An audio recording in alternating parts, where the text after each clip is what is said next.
So I'm out in north central Pennsylvania. I am doing my yearly winter camping trip. So I brought a few things with me. Stopped and bought a gun on my way here. I'm in the cabin now because it was pretty good snowstorm going on last night. But usually I'll camp through that. I sort of like it, but I just happened to be in from the night before. I'd been out for a few days. It's been cold. I got a huge sleet and freezing rainstorm that hit me the other day. So I wanted to come in and warm up and have some beers and eat some junk food in the cabin. So here I am, and I brought some guns out with me to test. Going camping happens to be an opportunity to shoot guns without having to be at a range and, to be able to do it outside how I want, where I want. Excuse me. Anyway, so I've always, I bought plastic guns. My whole life, all I ever had was rifles and shotguns, hunting weapons. About 7 years ago, I wanted a pistol for my house. I had an old Smith & Wesson in my early 20s, whatever that classic double action Smith & Wesson 9mm 12 round, or 12, I can't remember the name, the model. It's, 5.59 or 229, something like that. I don't know. But anyway, it's the only pistol I ever had. I sold that. And, other than 22 revolvers, that's pretty much been it for me. 7 years ago, I decided I'm going to get a real pistol, a go-to-war home defense type pistol. I bought an SD9VE Smith & Wesson, pretty much a Glock clone. Great gun. And then I got a Glock 19 and FNS and M&P, Shield, and I started buying basically polymer guns. And I have realized that I do not shoot polymer guns well. I don't know what it is, with the exception of the Glock 19. Something about Glock, it's to just do it right. So I have been, over the past year or two, selling off my plastic weapons to buy metal weapons that I know I can shoot well. Now, the Beretta 92, when I was a kid, I was at a police range with my father. He was friends with the police, the local police. And the cops were letting me shoot their guns. And the one gun that really stood out to me was this back in the 90s. They were carrying Beretta 92S pistols. And I, to this day, until recently, have never shot a gun as well as a handgun as well as I did that day. it was incredible. Incredible. 80 feet, I was hitting a 10-inch plate for me, which is incredible. No, for a lot of you, it's no big deal. For me, that's a lot. That's impossible for me with my polymer weapons, except for my Glock. So I've been selling off the polymer weapons, and I decided, I remember shooting that gun as a kid. I haven't shot one since, but I really want a Beretta 92. But they're so expensive. For me. I guess for a lot of you, they're not. But for me, spending $700, man, that puts a big dent in my month, So I've discovered the Girsan Regard. So let's show you guys that the Girsan Regard is empty. And what a fantastic gun the Girsan Regard is. There's no mag in here, just so you know. I did research. I decided I was going to sell my FNS, which, by the way, was a great gun. It was accurate.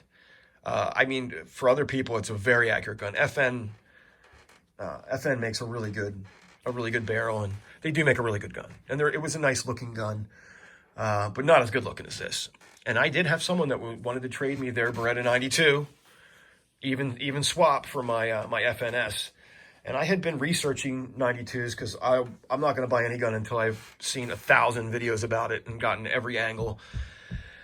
And every review of the Regard, every review of the Regard came out stellar. Everybody loved this weapon. Pretty much everybody loves their Beretta 92 as well. But there was a few videos where they compared the two.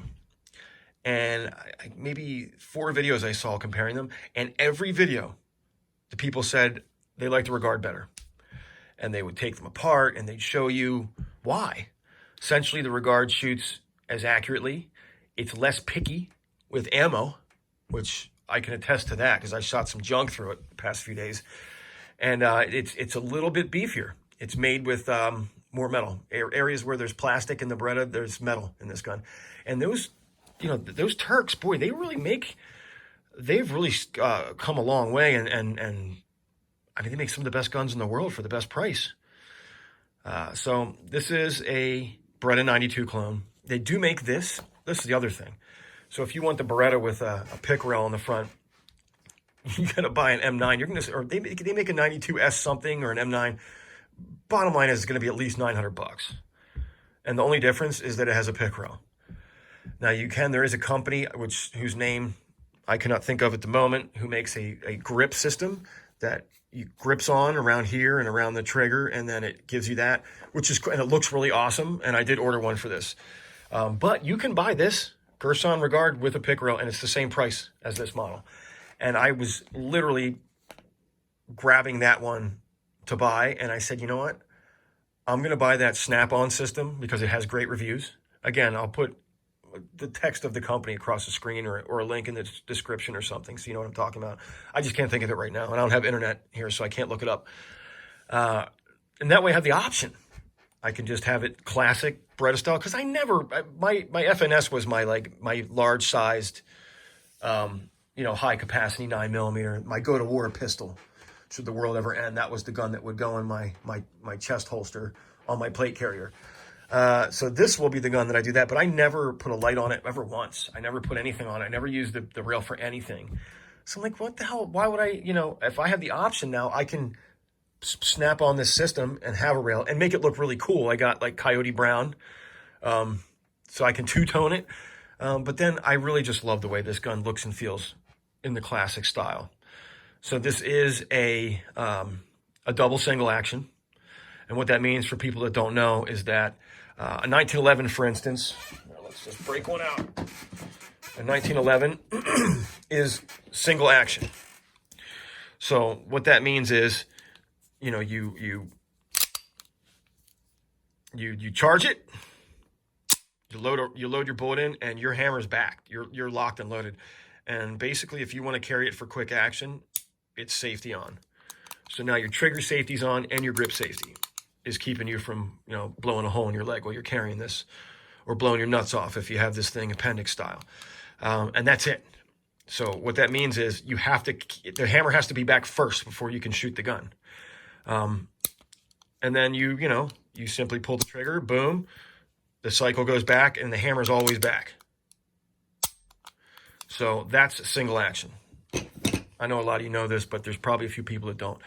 So a double single action means you can choose to do the same thing. All right, so you can charge it, and you'll have the hammer back. Now we're in single action. So there's a little travel. We'll get to the trigger in a minute. Now you can shoot it single action, boom, it'll reset itself back to single action. Or you can get it into single action, and you have what's called a safety decocker. So what that does is it safely brings the hammer down. So now in this situation, there would be a bullet in the chamber, but the hammer's down, and your safety is on. So you say, well, then I'd have to charge it. Well, no, a double action, single action means that you can flip off your safety, and now you basically have, similar to a revolver, a double action trigger pull, which is it's real heavy, just like a revolver. But once that first round goes off, then it'll automatically go to single action. So I really I'm not turned off by heavy triggers anyway. It doesn't bother me. It's just something that I'm used to it. I've been shooting, like I said, plastic weapons, polymer weapons, and they all have kind of springy, weird, or heavy triggers. And I carry revolvers. 90% of the time on my belt is a revolver. 90% of the time, like that often. That's what I usually carry, is a revolver. So I'm used to it. It doesn't bother me at all. That being said, this is a really heavy double action trigger. You would just pull through it. You'd pull your gun out and boom, do it fast, but it's pretty heavy. And in single action, I don't remember how the Beretta shoots, if it has this too, but it gives you a stage. You can stage your trigger. And I'm going to say, what's that, 6 pounds, 7 pounds? I don't have a meter to tell you, but it gives you the option in a way. If you're, let's say you're sweeping the house, you got the hammer back, you can sort of stage your finger halfway, get a little spring on it, and you're good. Something about that I like. A lot of people won't like that. So let's do the reset. Yeah, I mean, it's all right. It's a lot better than a Glock or most polymer weapons. Anyway, it's not a bad trigger. It's not an awesome trigger, but I think the whole trigger snob thing is kind of annoying in my opinion. People are just so hung up on that shit. With a rifle, a hunting rifle, yeah, I get it. With your, maybe with your AR, okay. You want a really fast trigger because, you might be using it for wartime. Okay, if you're in a competition, you shoot competition, absolutely. But for a carry gun, you really need a hair trigger that costs $200. I mean, it's crazy to me. Anyway, so it is double single action. The trigger's okay. The double action trigger's really heavy. I don't know how I haven't measured it, but it's heavy. It's heavier than most of my revolvers. The safety, like a Beretta, just disengages the trigger altogether, which I like. That's pretty cool.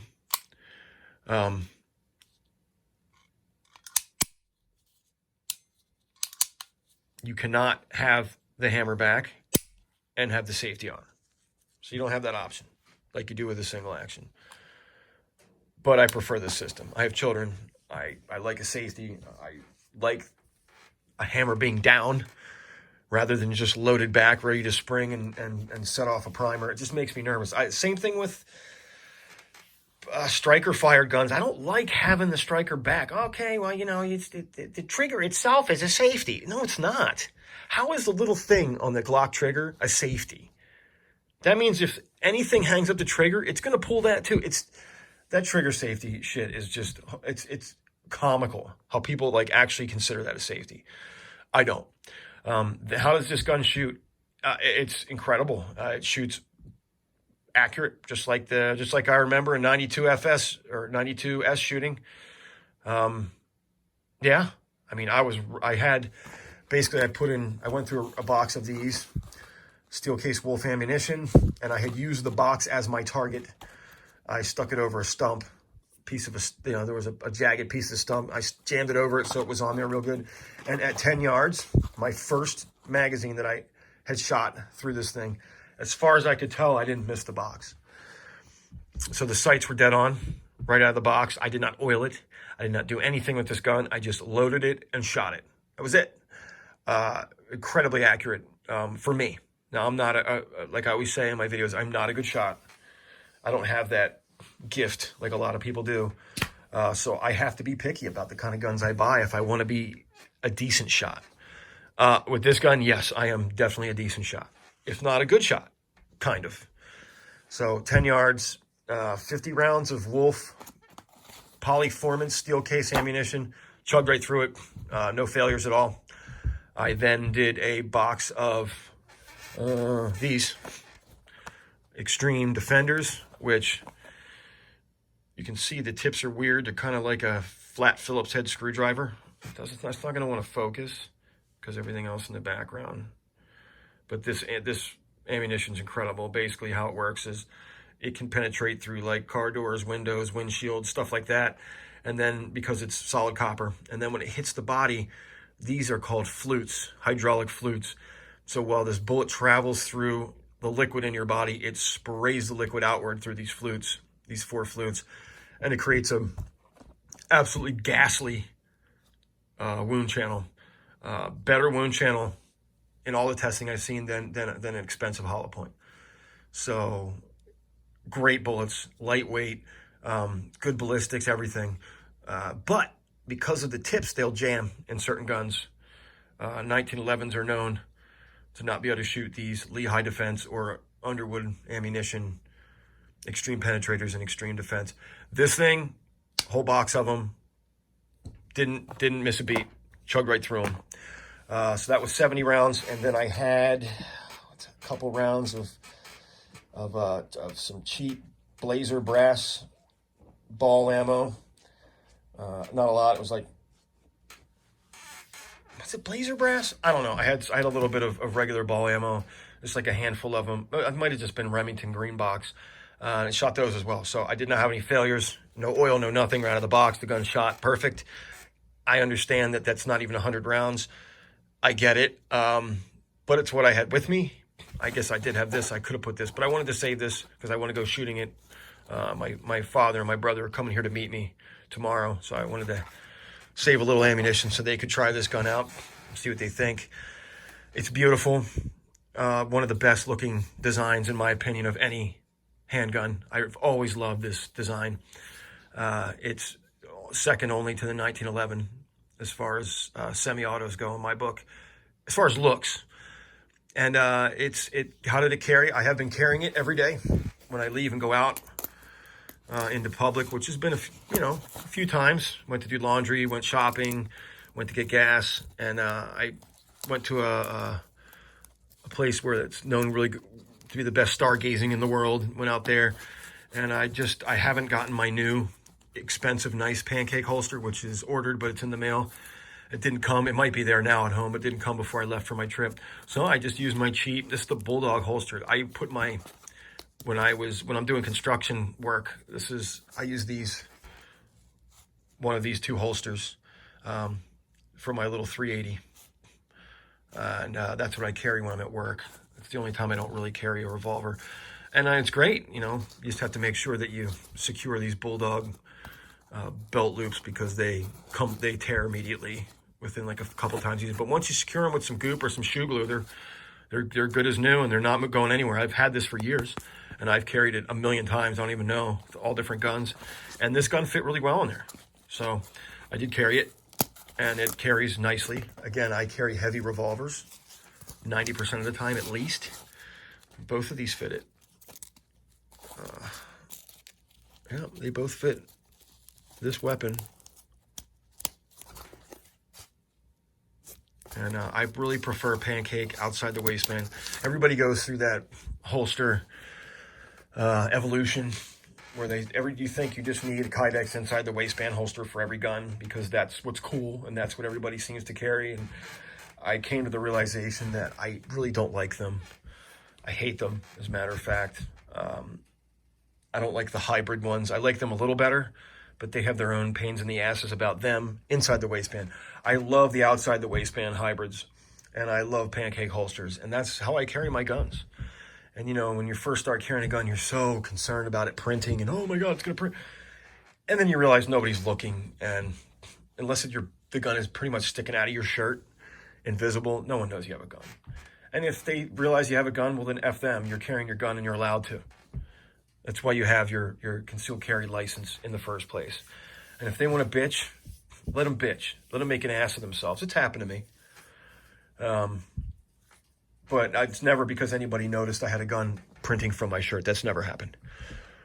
So I worry about that shit anymore. I go for comfort. Outside the waistband, pancake style. You can take it in and out easy. It doesn't dig into your kidneys and your hips the same. It's way more comfortable. I carry revolvers, so generally I carry a leather, button snap pancake holster. But I may, for my 1911, I'm going to have to get a Kydex outside the waistband holster because you can't have a strap going over the trigger safety or blocking the hammer. It's not going to work. So I've carried this gun for I carried a little bit before I left too for my trip. So about 2 weeks. And I've carried it almost every day for 2 weeks, and I'm used to it, and it's great. And I have a lot of firepower. One reload in this. It's 36 rounds of Underwood Extreme Defender. That's pretty nasty. So overall, I give the gun an A. Not an A minus, not an A plus, an A. The only reason I'm giving it an A is because the double action trigger is so heavy. It's worse than it's worse than any of my revolvers, and it's worse than my LCP one, like the original LCP. Oh my God, this thing's like twice as heavy as that, if you can imagine. It's worse than my Bodyguard was. If you ever shot a M&P Bodyguard, the trigger's awful and heavy. This isn't worse. It's a better trigger because it's big and you can really get a finger on it, but it's so heavy. So other than that, but it's not a huge deal. It'll be a deal breaker for a lot of you guys, but for me, it's not because I'm used to it. And it's only one pull and then you're good after that. You got single action, just blast away. The other thing I really like about this gun, it has, that makes it different than the Beretta. I think the new Berettas have 3 dots, but this has a really tight 3-dot sighting system. When I say tight, let me just give you an example. Bring out the 1911 again. So this is a little tighter than most of your polymer 3-dot sights. But see how much smaller that rear sight is? And see how much smaller the gap is between the 2 dots? But see how much, well, I guess it is smaller too up front, but you have no slop. There's almost none. And that's one of the problems I have with 3 dots is you have to purposefully center it in between the 2 areas of slop, which is like, come on, man. Like, why would you do that? Make it fit dead on. Like, look at that. Look how much slop here to here you have. And this one has less than most. So you have to center that yourself and be conscious of that. You can't just put the sight between the front dot between the 2 back dots and shoot. With this, you can do that. You put it in. Let's see if we can do this without me shaking. There's like no slop. Look at that. Boom, it's in there. There's the tiniest little bit. So even if you do hit some of the side slop when you're shooting, you're still probably going to hit the target. Granted, this gun is not as accurate as this gun. This gun is, you take your time shooting this. Watch my review on the R1, Remington R1. Incredible gun for the price. Might be one of the best guns for the price I've ever owned and or shot. So I love the sights. I wish this thing had night sights. God, I wish it had night sights. This gun would be the most incredible weapon. And you can buy, the rear sight is removable. However that works with a Beretta, I don't know. Assuming you just put a sight pusher on it. But this front sight is apparently milled in to the slide. So that's it. That's what you get. So I don't know. I haven't looked into if there's any type of rear sight. You could, I do have glow in the dark paint. I could dab it on there, and I guess that's better than nothing, but that stuff doesn't really work because you need light to make it work first. So it only works if you had your gun exposed and light was hitting it, and then you happen to just walk outside in the dark and shoot it. So yeah, I wish it had night sights. But for $399 brand new, I'm not going to complain. And like I said, I had the option to buy the one with the pick rail, and I'm so glad that I chose not to. I like this look, I like the feel, and I like everything about this gun, with the exception of the extremely heavy double action trigger. But it's not that bad. It's acceptable. So there is nothing that is unacceptable about this gun at all. I'm very happy with how it shot. I'm very happy with what it shot. And I would recommend this. The only drawback I can tell you about this gun is it has great grips, by the way. To talk about the grips, you have sort of that sandpapery thing going on in this strip to here and here. And then you have what is still, in my opinion, the best form of grip, which is checkering. You have finger grooves, which you don't have on the Beretta. Generally, I'm real iffy about finger grooves because my hands are bigger than most, or XL plus. But it fits really well in my hands. I like the finger grooves. So yeah, I'm cool with the finger grooves. If you want to buy grips for this, the Beretta grips will not fit on it. The holsters will fit, most of them. Most of the magazines will fit, so you're good there, but you cannot. You think you can buy Beretta grips, and then you have to you'd have to get out your Dremel and shave them down or something. I've seen videos about it. I just can't remember exactly what they had to do. So you're kind of stuck with what you got here, but they're great, but if you want something that looks flashy and fancy, you can buy them. I've seen them on eBay, and they make metal grips people make for this, that are pretty cool, but they're expensive. It's like $50 for a set, and these grips are perfectly fine with me. Mag release. So I judge mag release by how much I have to shift the gun in my hand to drop the mag. And I could be shooting. So I got my shooting grip here. Yeah, I basically shift it a millimeter and I can hit that. I really like it. I like that it's, a lot of people like theirs to be sticking out far. I don't like that. I like mine to be a little bit recessed so I don't hit it by mistake. I don't know if it's reversible. It doesn't look like it. I don't know if you can buy an ambidextrous one for it, but it is what it is. As far as being ambidextrous, the gun does eject the round straight out of the top. So you do have that. If you're a lefty, you know, you don't have it guaranteed to fly in your field of view. So that's nice. And yeah, I mean, that's about it with this gun. It's a great gun. It's made in the United States, or it's not made in the United States, it's made in Turkey, but it's EAA, Cocoa Beach, Florida. EAA is a good company. Their prices are very reasonable. And Girsan Regard, go get you one. Absolutely. Appreciate you watching the video, folks. Like, share, subscribe, and hit the notification bell. I only make a few videos a month, like I said, or a few minute videos a year. I hope one of these days I will ramp it up. Once I get my groove figured out. Can't tell you when, but one day I will. But for now, my videos are useful. They will help. They will be honest. They will help you save money on your prepping and weapons and gear. And I do real world testing of things. And I'm honest about it. So just subscribe. You're not going to get a ton of notifications clogging up your notifications. When you get one from my video, you say, oh, cool, look, Prepper Life made a video. And it's going to be something I like and is useful and it's probably going to save me money. With that being said, appreciate you watching. You guys, my 600 subscribers or so, you guys are awesome. I mean, I do this for you. Later.